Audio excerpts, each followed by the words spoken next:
Hello guys, வணக்கம். உங்களுடைய low paper முடிஞ்சது நம்புறேன். ஸோ நிறைய பேர் மெசேஜஸ் பண்ணாங்க.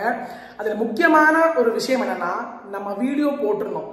சேல் ஆஃப் குட்ஸ் ஆக்ட் எப்படி ஸ்கோர் பண்ணணும், இந்தியன் கான்ட்ராக்ட் ஆக்ட்ல இதெல்லாம் படிக்கணும், எப்படி நம்ம 50+ ஸ்கோர் பண்ணணும் வீடியோ போட்டிருந்தோம். அதில் சொன்ன எல்லா விஷயங்களும் வந்திருக்கு. நான் எடுத்து சொல்லணும்னா ஐஆர்எஃப் எல்எல்பி இருந்து நம்ம ஒவ்வொரு கொஸ்டின் வரும் சொன்னோம், கரெக்டாக வந்திருக்குது. டைப்ஸ் ஆஃப் கம்பெனி படிங்க. நான் எல்லாம் கொஸ்டின் ரீட் பண்ணி தான் வச்சிருக்கேன்.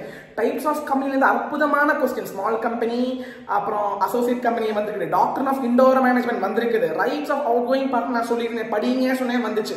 ஜாயிண்ட் ப்ராமிஸை நான் படிங்க சொன்னேன், வந்துச்சு. கோவர்ஷனை பற்றி படிங்க. கோவர்ஷனும் and influence of fraud of mishap ஏதோ ஒன்று வரும் சொன்னேன், வந்துச்சு.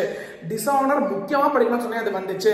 ஆக்ஷன் சேல் படிச்சுட்டு போங்க, சேல் ஆஃப் குட்ஸ் ஆக்ட் சொல்லியிருந்தேன், வந்துச்சு. அந்த இந்தியன் கான்ட்ராக்ட் ஆக்ட்ல குவாசி கான்ட்ராக்டோ கன்டிஞ்சன்ட் கான்ட்ராக்டோ ஏதோ ஒன்று வரும் சொன்னேன், அதுவும் வந்துச்சு. டேமேஜஸ்ல இருந்து படிங்க சொன்னேன், வந்துச்சு.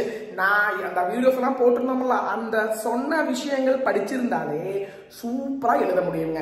அது மட்டும் இல்லாம நான் சொல்லியிருந்தேன், போன டைம் ஏஜென்சி பெயில்மெண்ட் பிளட்ஜில் இருந்து கொஸ்டின்ஸ் அவ்வளவா கேட்கல, கேரண்டில இருந்து கொஸ்டின் கேட்கல. இந்த டைம் கொஸ்டின் வரும் 12ல இருந்து 18 மார்க் வரும் சொன்னேன். 2 கொஸ்டின் வந்திருக்குது, 6 மார்க் 2 கொஸ்டின் வந்திருக்குது ஃப்ரம் ஏஜென்சி அண்ட் கேரண்டி.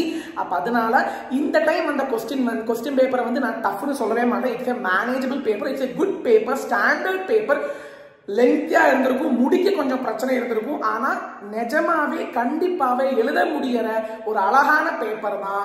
நம்ம இதை வந்து டஃப்னு சொல்லவே முடியாது. It's a very good paper. if you have studied properly, நம்ம வீடியோ போட்ட விஷயங்களை நீங்க பார்த்துட்டீங்கன்னா கண்டிப்பா ஸ்கோர் பண்ண முடியும். நன்றி, வணக்கம். நீங்க லா பத்தி விட்டுருங்க, தயவு செஞ்சு go on for maths. all the best, put your best for maths exam. நான் ட்ரெஸ்ஸே மாறாம அப்படியே வீட்லயே அப்படியே இருக்கிறேன். ஏன்னா அந்த கொஸ்டின் பேப்பர் வந்த உடனே இவ்வளவு நேரம் அனலைஸ் பண்ணிட்டு இருந்தேன், எப்படி வந்துச்சு சொல்லிட்டு. It's a good paperங்க. குத்தம் சொல்ல ஒண்ணுமே இல்லை, இப்படிதான் இருக்கணும். ஃபவுண்டேஷன் பேப்பர் இப்படிதான் இருக்கணும். Please go for mathematics. நன்றி, வணக்கம். தேங்க்யூ.